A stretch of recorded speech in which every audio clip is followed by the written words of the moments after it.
Wing Nation, presented by Sage Fruit, continues on. We talked about him in the opening, and here he is on the Hercules Tire Hotline. Spencer Bayston joins us. Hello, Spencer. Welcome back to Wing Nation. Good to see you, man. Yeah, it's good to be back. Well, let's talk a little bit about it. You're a Kevin Gobrecht Rookie of the Year candidate. You've survived the California swing. Kind of assess how things have been thus far for you guys.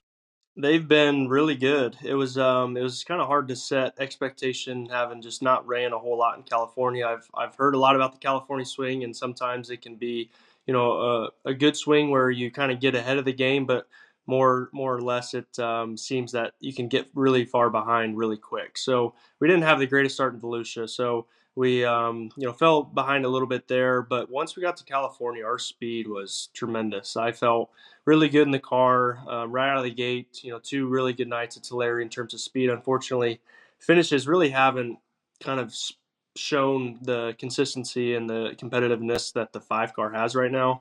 But I think everyone knows that we're fast and seemingly there just about every night. Spencer, let's flash back a year or so. You were in every car possible under the sun, trying to keep your name out there.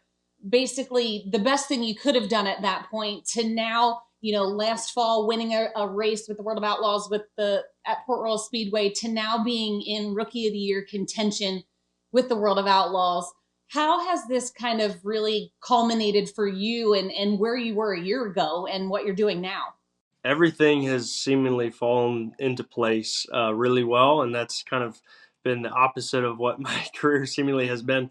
Ever since I got out of the midget stuff, the midget world, and those years that I ran there, we won the USAC championship. That all was really good. It's when I tried to make the shift into the wing sprint car world is where things got a little rough. I got the opportunity with Swindells, and that kind of got my feet wet and got me to the point I was learning and at least getting some seat time. But then as soon as I tried to kind of go out on my own and get hired by some of these teams, it was pretty rough. And they kind of went through a patch there where, I didn't think I was probably going to be a full-time race car driver anymore. I could maybe hop in and out a little bit here and there, but, find a good job to kind of rely on and then use racing as a bonus. But man, the end of last year was tremendous for me, for my confidence. Obviously, we won two outlaw races there, at the Brad Doty Classic, and then obviously at Port Royal with the five car. So a lot of progress was made towards the end of last year, not only for myself but just an overall perspective of me as a driver, I think, and that's helped me, line up with Chad Clemens and Barry Jackson and this team to go out and really build something and establish a program and try to get it back on the rails that it was on, back a few years ago when gravel was there. So that's been our goal. I think we've got a really, really good start. But it's wild to think back of, just a year ago where I was at and compared to today. I had a visit last fall before you might have been hired, but before it was announced. I think it was at Lincoln, and I was talking to Barry Jackson, the team manager and crew chief over there, and he had said, I know who I'm going with, and I'm really happy because I've always wanted to work with this guy. That relationship with Barry, how far back did that go? And obviously it clicked on his side. Did you sense that it clicked early on from your perspective? I think so. Yeah, Barry and I have been in correspondence for probably 2 or 3 years now. I remember talking to them before Brent Marks had even arrived and trying to, I've always liked Barry. I've always respected him. He's had a tremendous amount of success in this industry. His knowledge base is the type that I really wanted to link up with. And kind of his style a little bit. I really like the way he does things, and he runs just a phenomenal program and really takes care of that team as if it was his own, for Chad Clemens. So it's been a long time coming with him. I talk to him periodically here and there, and we're always kind of on the same page. At some point, one of these days, we're going to get together and go race and, go try to win outlaw races and compete. So that's always kind of been in the back of my head. I'm hoping, and I think that was kind of in the back of his head, and for us to finally be doing it this year is super exciting. Spencer, obviously Barry is a pretty intense guy when it comes to being at the racetrack. What was it like sitting down with him knowing that you were going into this year as a rookie candidate, seeing racetracks for the first time, what goals, what expectations is Barry looking for from you and the race car every week in, week out? He's looking for. It's kind of hard because obviously it's our first full year together. But we both know, everyone involved with this program knows what this team is capable of.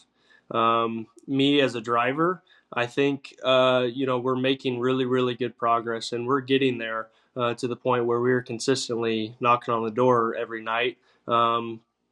But I have a lot of work to do still. I still have a lot of laps to learn and get to the point where I feel like we can do that.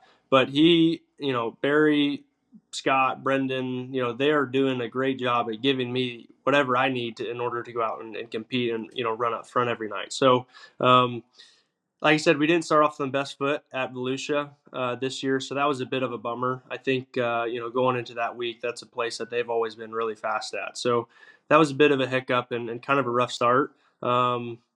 To go back further, we had a really good start at the end of last year. So everyone was really upbeat after Port Royal. Put a big smile on Barry's face, which makes me feel really good. And that's what I aim to do every night. This year now, our speed is definitely there. But he's kind of a hard nosed, get down and get to work type of guy. He's obviously a played football. I think he maybe even did a little coaching here and there, and just kind of that overall mentality of the school of hard knocks, let's get it done kind of attitude. And that fires me up, and it motivates me every night. Brendan and Scott take really good direction and listen well, and getting their jobs done.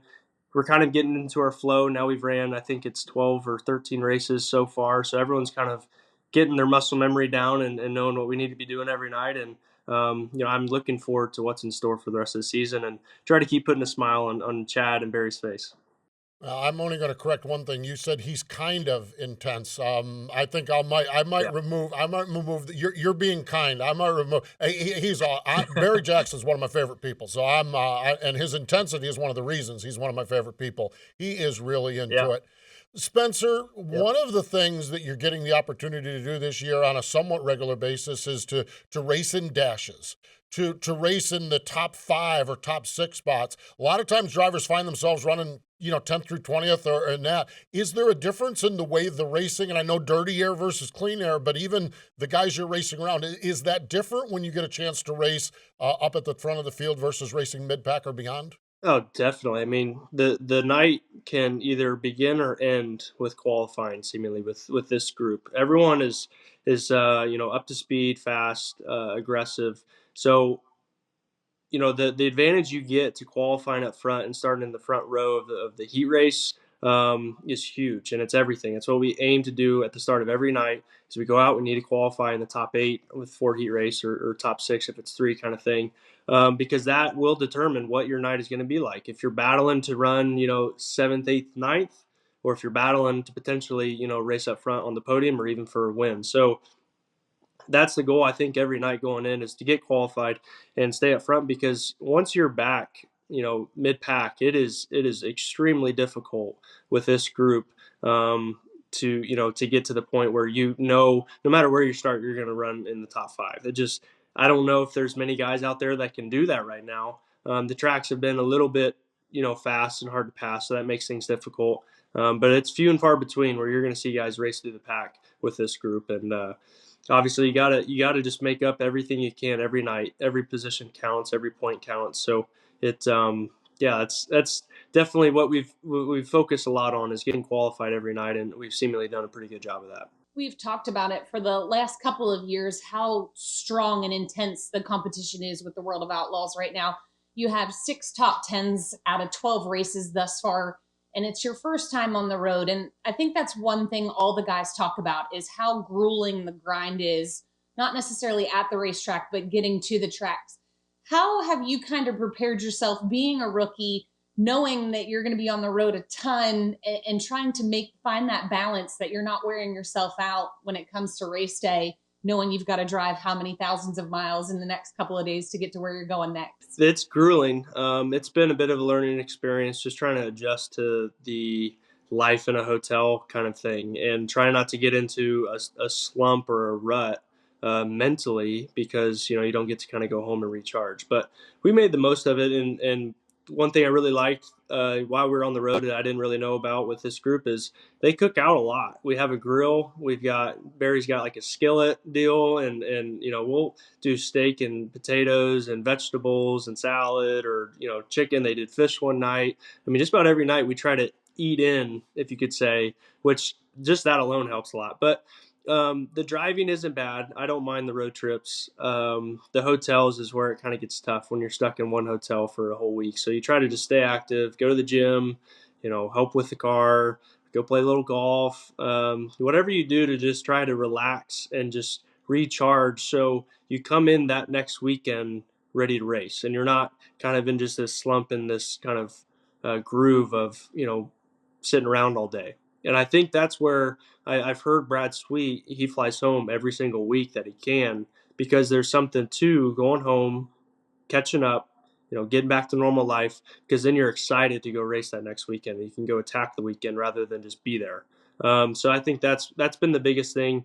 We're trying to, first year trying to save money, not fly back and forth. We're driving the t-shirt trailer up and down the road. So that makes it a little bit tough to get home and recharge, but we're at least doing our best to make the most of it, while we're on the road. Okay, and you've laid something on us that I was not aware of, the cooking. Okay, and is it Barry doing the cooking, or what is the best thing you've had with your eat-in meals with these guys? Barry's the cook. He's the one. He gets the grill out. He's got a whole little setup.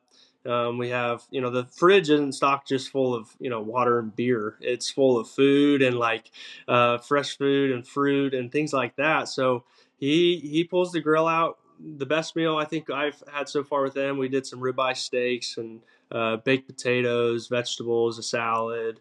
And then we just kind of sit around. We got a little table. We just sit around and just hang out and just chalk it up and kind of just act like we're at home. It's a mental thing, right? You gotta just I don't know, enjoy the meals in, because eating out every time is not fun. The softer side of Barry. I see this being maybe a series down the road. Spencer, obviously, being on the road, racing, it is so competitive. But the one thing that I have seen through your social media is that you are really enjoying the time of going to these new places that you're being in. And yes, it's about racing, it's about the results, but it's also about living your life. And I love, where was it, Yosemite, that you went? You're actually exploring and getting to see things while you're out on the road. Trying to, not everyone can get this type of opportunity. To be honest, I didn't think I would ever get this type of opportunity. So the fact that we're doing it, make the most of it, right? Go explore. We've driven across the country and back once already. We'll do it again in the fall, up through the north. I'm excited to go up there and check out, some of the scenery and some of the cool things that you get to experience on the road that most people don't get to. So just, making the most of it. It's kind of fun. A lot of the teams obviously kind of travel together and stay a lot of the same hotels. So you get to know a lot of these guys that have been doing it, their whole lives. And obviously, I kind of ask around, what do we do here? What's to go do here? What do you want to go see? What's, if we need to go eat somewhere, I guess, where are we going to eat, kind of thing. And everyone already knows the plan rolling into wherever you are that week, whether you can go to a national park, the beach, or you can go rent quads and ride through the dunes, like just fun stuff to do that you wouldn't get to do if you just, worked at home or kind of lived a more, I guess, normal life. So just making the most of the opportunity and getting to go experience as many cool things as we can. So am I right when you talk about your t-shirt trailer? You and Audrey, your girlfriend, does she travel with you full time? And what is that dynamic like? Just traveling with someone like that? That's it's been fun. I was a little worried. She doesn't. So she didn't. She's different than a lot of the girlfriends in this industry. She didn't come from racing. So I'm in Belleville, Kansas right now at her family's house. If the Belleville High Bank, so I can imagine you can figure out how we met once I raced here back in the day. So she came from a normal life. Her dad's the principal. Her mom owns the Dairy Queen here in town. Grew up just a normal kid. Didn't know anything about sprint car racing. And, we started dating, and she didn't bat an eye. She jumped right on the road with us. She sells the shirts and kind of gets down and dirty. with, the whole thing, and she's learning and soaking it up. So the driving was what I was worried most about. Obviously going to California, you're normally flying. So driving in the road trips, she's been a trooper. She even helps me drive a little bit on some of the highway miles. So that's been really cool. We haven't gotten in too many fights, so that's good. But stacked on top of each other, all day long, every week, it can get to be a lot. But no, it's been a good experience so far. That is so cool. And her mom owns a Dairy Queen. Oh my Yeah. gosh, that is awesome. Scrumptious. Free ice cream every time we come here. It's great. Oh, dude, you're living right, man. Berry cooking, ice cream. You are a well-kept man, that's for sure. Spencer, it has been a real pleasure watching you wheel that car, watching you up front and seeing your career develop. It has been. We have enjoyed it very much. We wish you continued success, and we appreciate you joining us here on Wing Nation. Yeah, thank you for having me on. There we go. Spencer Bayston, driver of that CJB number 5 car, joining us here